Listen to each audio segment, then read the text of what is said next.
বাউল TV Tangail, হৃদয় ধনবাড়ি, চেতনায় Bangladesh. Like দিন, share করুন, সাবস্ক্রাইব করুন এবং কমেন্ট করে জানিয়ে দিন আপনাদের মতামত। দেশ ও প্রবাসী বন্ধুরা। নাতি ওই না না কেরা ডাকলো? ওই শালির বলা কুইদা কুইদা হারে নাল ডাহান তোকে কেরা জানি ডাকলো? কেরা ডাকলো? কেরা ডাকলো? কেরা ডাকলো? আমিও তো বললাম কেরা জানি ডাকলো। কেরা ডাকলো গো? না নু যাই গে গাছ করে আবার ডরা।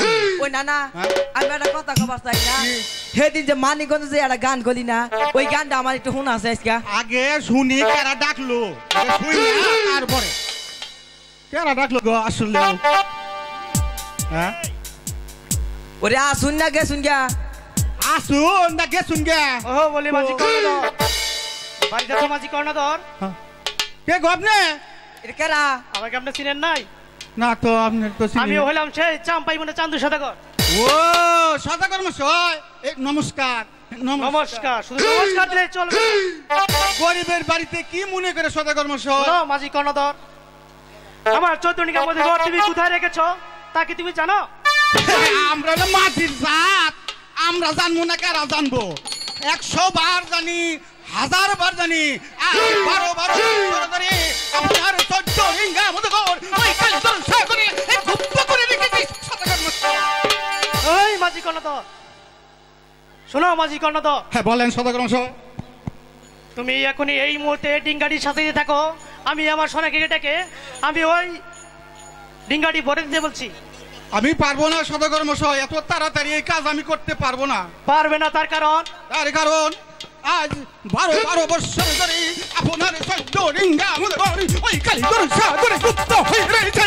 আমি কোথায় পাবো তার গলাই, কোথায় পাবো তার গুড়া, কোথায় পাবো তার মাথা, কোথায় পাবো তার ছয়, কোথায় পাবো তার ওই মাঝি কর্ণধর, তুমি যদি কালে না পারো তাহলে তোমার জমবাসা সহকারে গর্দান দেওয়া হবে। মাঝি না সদাগর মশাই, আমরা গরিব অসহায় মানুষ, আমাদেরকে যদি গর্দান দেয় তারপরে আমার বাল বাচ্চা আমি কি করে খাওয়াবো?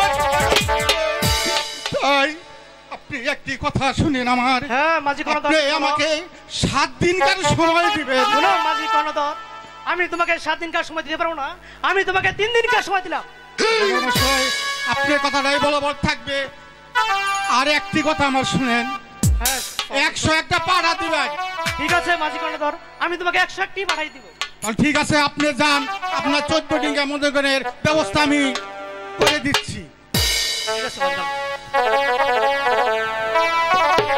কথাটা মনে থাকে মাঝি কর্ণধর। কইলাম যে তুমি যে একদিন মানিকগঞ্জ যে একটা গান কইলে না, হ্যাঁ কইছিলাম। ওই গানটা আমার আজকে একটু শোনা আছে। ও শুনবি? শুনি ওরা জুতা দিয়া পুরস্কার দিছাল্লা মেলা দিতে। হ্যাঁ তো জুতাটা বাইরান নইছা বলে তোর ফেরাইয়া বসছিলাম এটা। আমার তো জুতা নাই গা, ছিড়া গেছে গা। জুতা আছে মেলা দামি দামি জুতা আছে, দেইস নি বলে কি ওখানে যায় আজকে। জুতা চাই, গান একটা গাও। দেহা 5টা, হ্যাঁ দেখা 5টা পাইলে কপালে থাকলে ভগবান দেয়। আমার দে স্বামী মলে কান্দিস না রে তোরা পাড়ার নারীরা, স্বামী মলে কান্দিস না গো তোরা।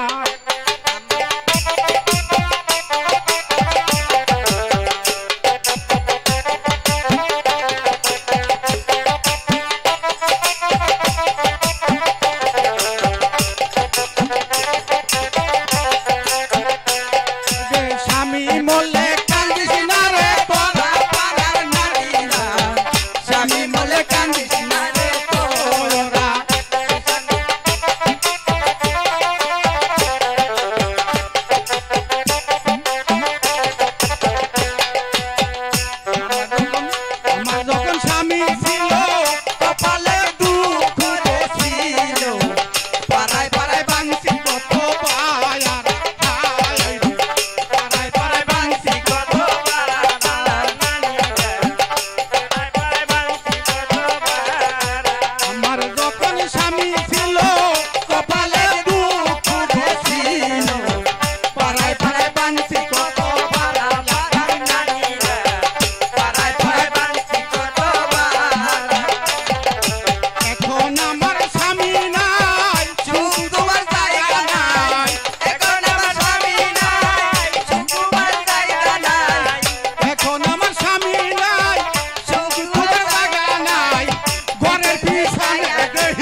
ভালোবাসা না দিলা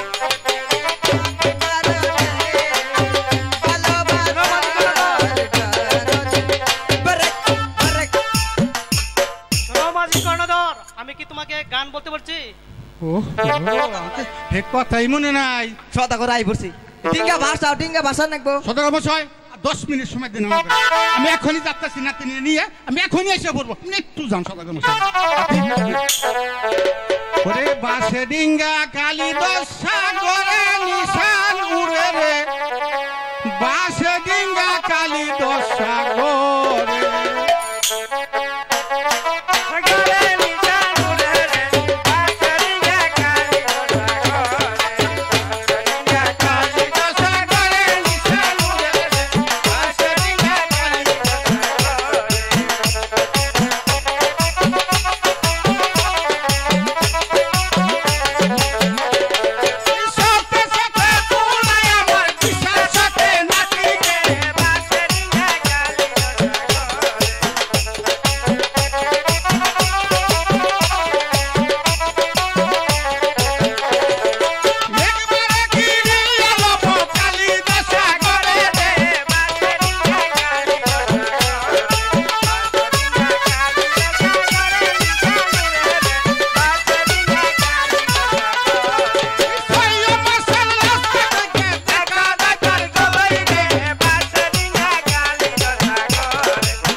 দিকে মদ করে উঠাইছি, তাই না নাতি?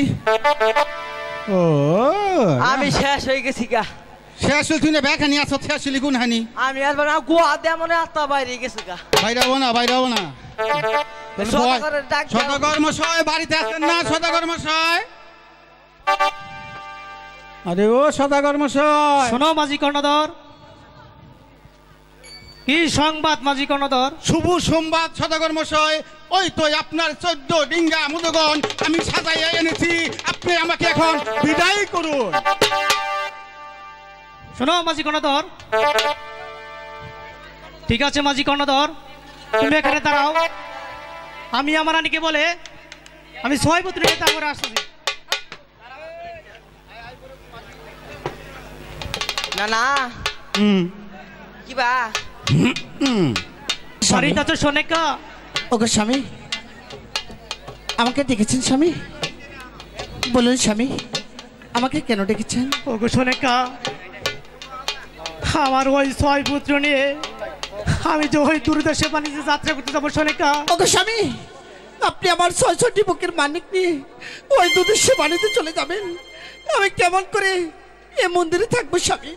আমি থাকতে পারবো না স্বামী, আমি থাকতে পারবো না।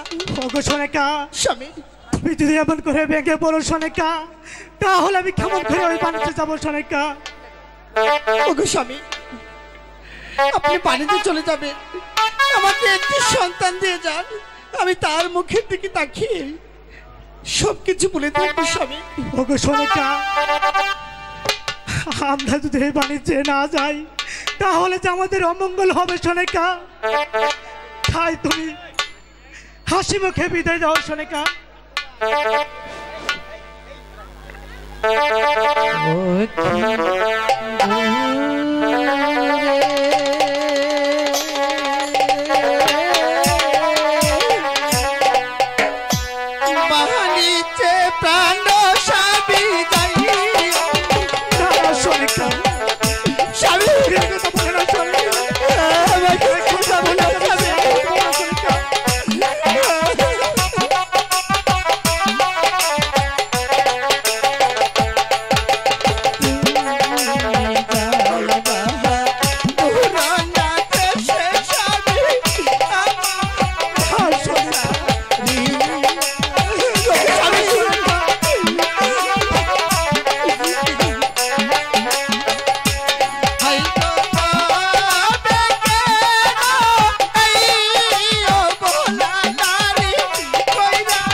বলছো সোনিকা, আমি যার সহ্য করতে পারছি না সোনিকা।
আপনি তো চলে যাবে, আমার ৬৬টি বুকের মালিক কেউ নিয়ে যাবে, আমি কেমন করে থাকবো স্বামী? আমি কেমন করে মহলে থাকবো স্বামী? সোনিকা, তুমি বসে বসে ওই রাজ সিংহাসন চাবে আর ওই লক্ষ কোটি পূজাগণ তুমি দেখবে সোনিকা। ঠিক আছে স্বামী, এই যে বিদিন পিতা আপনাকে বাণিজ্যে যেতে হবে, আমি আপনাকে যতই বাধা দিই আপনি তো আমার কথা শুনবেন না স্বামী। স্বামী সোনিকা, একটু দাঁড়ান, আমি আমার ৬৬টি বুকের মালিককে আপনার হাতে তুলে দিচ্ছি স্বামী। ঠিক আছে সোনিকা, একটু দাঁড়ান স্বামী। তাই চলো সোনিকা। ওরে মালিক, মালিক আয় বাবা।